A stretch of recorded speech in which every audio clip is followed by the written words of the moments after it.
ये कहानी है दो बच्चों की जो एक गांव में रहते थे। बड़ा बच्चा 10 साल का था और छोटा 7 साल का। दोनों हमेशा एक दूसरे के साथ रहते, एक दूसरे के साथ खेलते और एक दूसरे के साथ ही घूमते। एक दिन दोनों खेलते खेलते गांव से थोड़ा दूर निकल आए। अचानक खेलते खेलते 10 साल के बच्चे का पैर फिसल गया और वह कुएं में गिर गया और जोर जोर से चिल्लाने लगा। अपने दोस्त की आवाज सुनकर जब छोटे बच्चे को इस बात का पता चला तो वह बहुत घबराया। उसने अपने आसपास देखा और मदद के लिए चिल्लाया, लेकिन वहां आसपास कोई नहीं था जो उसकी मदद कर सकता था। अचानक उसकी नजर पास ही पड़ी एक बाल्टी पर पड़ी जिस पर एक रस्सी बंधी थी। उसने बिना कुछ सोचे वह रस्सी कुएं में फेंकी और अपने दोस्त को उस रस्सी को पकड़ने को बोला।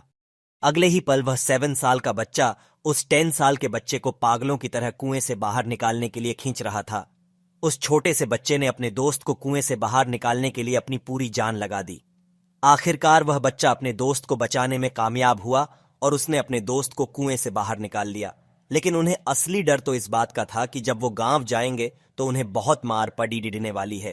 खैर, दोनों डरते डरते गांव पहुंचे और उन्होंने गांव वालों को खेलते खेलते कुएं में गिरने और रस्सी के सहारे छोटे बच्चे द्वारा बैठे बच्चे को बाहर निकालने वाली पूरी बात बता दी।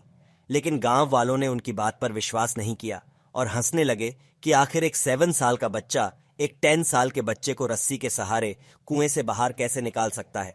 लेकिन वहां मौजूद एक बुजुर्ग ने उन बच्चों की बातों का भरोसा कर लिया। उन्हें सब करीम चाचा कहते थे। करीम चाचा गांव के सबसे समझदार बुजुर्गों में से एक थे। गांव वालों को जब करीम चाचा के बच्चों की बात पर विश्वास करने की बात पता चली तो सब इकट्ठे होकर करीम चाचा के पास पहुंचे और बोले, चाचा, हमें तो बच्चों की बात पर यकीन नहीं हो रहा है, आप ही बता दो कि ऐसा कैसे हो सकता है। गांव वालों की बात सुनकर करीम चाचा बोले, बच्चे बता तो रहे हैं, उन्होंने यह कैसे किया। बच्चे ने कुएं में रस्सी फेंकी और दूसरे बच्चे को ऊपर खींच लिया। गांव वालों को कुछ समझ नहीं आ रहा था। कुछ देर बाद करीम चाचा मुस्कुराए और बोले, सवाल यह नहीं है कि बच्चे ने यह कैसे किया, सवाल यह है कि वह यह कैसे कर पाया। और इसका सिर्फ एक जवाब है कि जिस वक्त वह बच्चा यह कर रहा था उस वक्त उसको वहां यह बताने वाला कोई नहीं था कि तू यह नहीं कर सकता, यहां तक कि वह बच्चा खुद भी नहीं।